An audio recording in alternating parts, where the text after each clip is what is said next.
Hey guys, Pedro here to tell you about the latest from Mr. Misery, self-titled Mr. Misery, out August 2nd on AFM Records.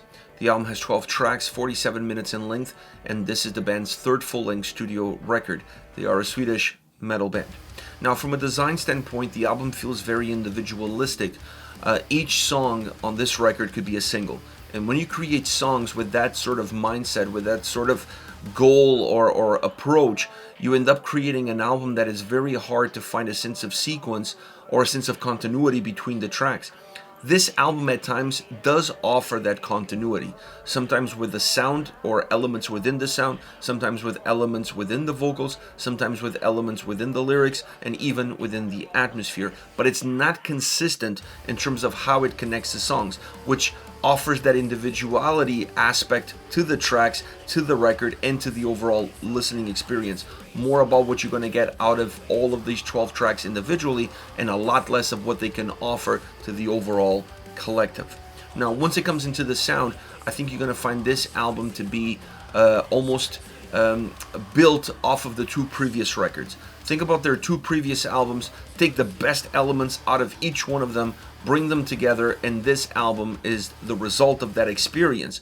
It's an album that has metalcore at its center. That's the spine of this album. It's the spine of the sound. It's the spine of the overall essence of the record. And even from a vocal standpoint, in terms of how the vocals are used on this album, you see a lot of metalcore influences in them. It's not the only influence, or it's not the only element that drives the sound, because you're going to find some power metal elements, some thrash metal elements, some really dark goth rock elements. There's a little bit of everything, but sprinkled in, always with that metalcore at its base.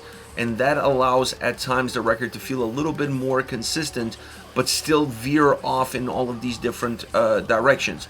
From a production standpoint, the album is really well put together because it allows you to see all the uniquenesses, all the differences, all the intricacies of each and every single song. You were able to see the overall texture of the record. This is a very rich sounding album, it's a very textured sounding album, and I think that speaks volumes for what they're trying to create here, because you have songs that are almost stories that are developing in front of you, where the sound becomes the soundtrack to that story.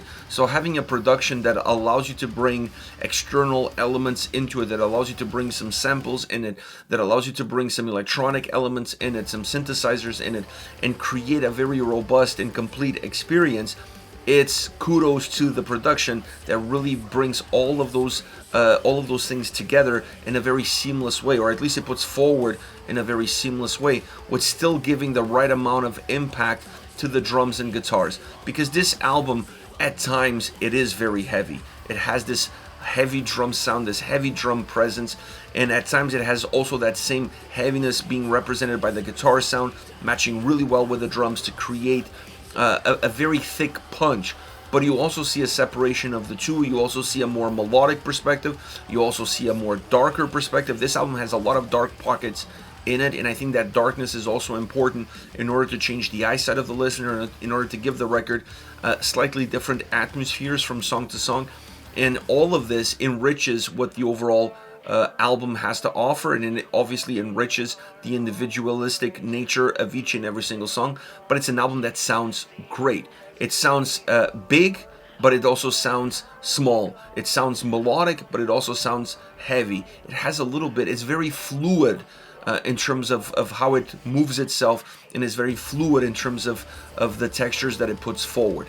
Now, as far as the vocals are concerned, I enjoyed the clean vocals tremendously, perhaps even more than the harsh vocals, even though I felt like the harsh vocals on this record were used to perfection in terms of enhancing the storytelling aspect, enhancing the aggressive side of the band, enhancing the heavier side of the band.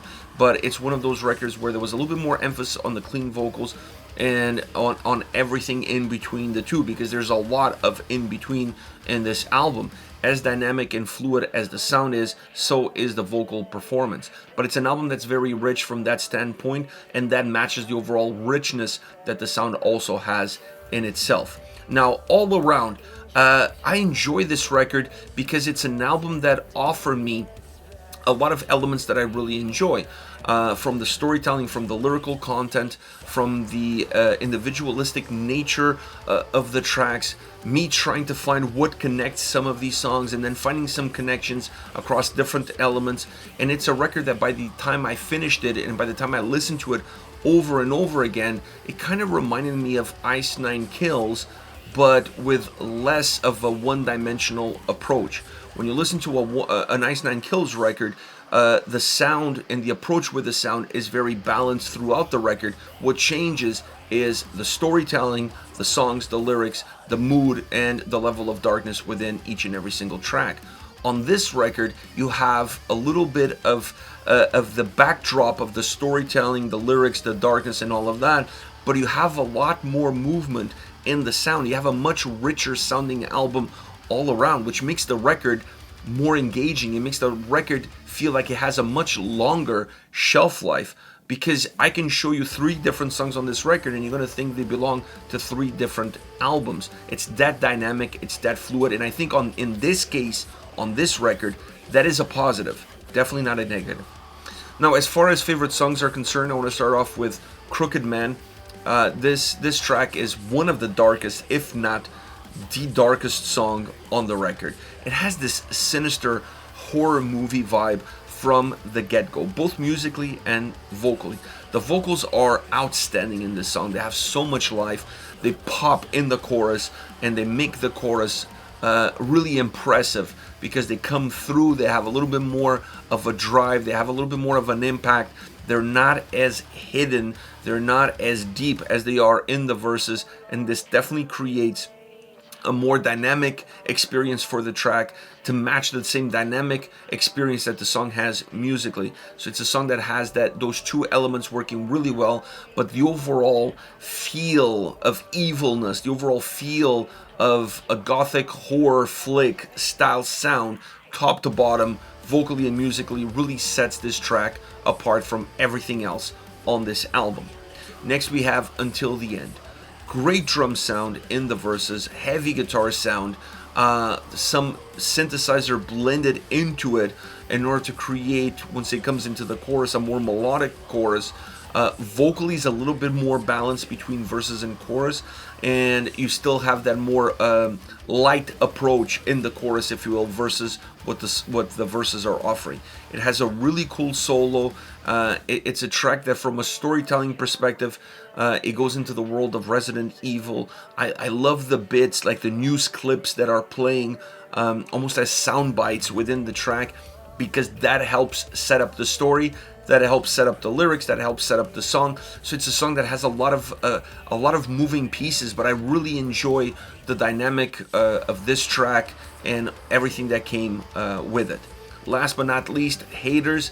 A little bit more of a symphonic backdrop on this track, or a little bit more of an electronic orchestrational backdrop on this track, more noticeable. Not that it doesn't exist in other songs, but I felt it was a little bit more reflective of what the overall essence of this track is all about. It's a track that has a great guitar riff, it has a great guitar sound, vocally very dynamic. It moves really well between the cleaner side of the vocals with the heavier side of the vocals. Super well delivered both on both ends of the spectrum. I like how it becomes a little bit more cleaner in the chorus, because that always allows the chorus to be a little bit more memorable, to be a little bit more hooky, to be a little bit more catchy. And then you have that darker, heavier delivery in the verses. So you have this yin and yang, this Jekyll and Hyde, that together creates some consistency, but separated the two, and you have a song that has a lot of movement up and down throughout. This is it, Mr. Misery, with their self-titled record, Mr. Misery, out August 2nd on AFM Records. Let me know your thoughts on the band, on the singles. Hit me up in the comment section. I'll see you all at the next one. Take care, guys.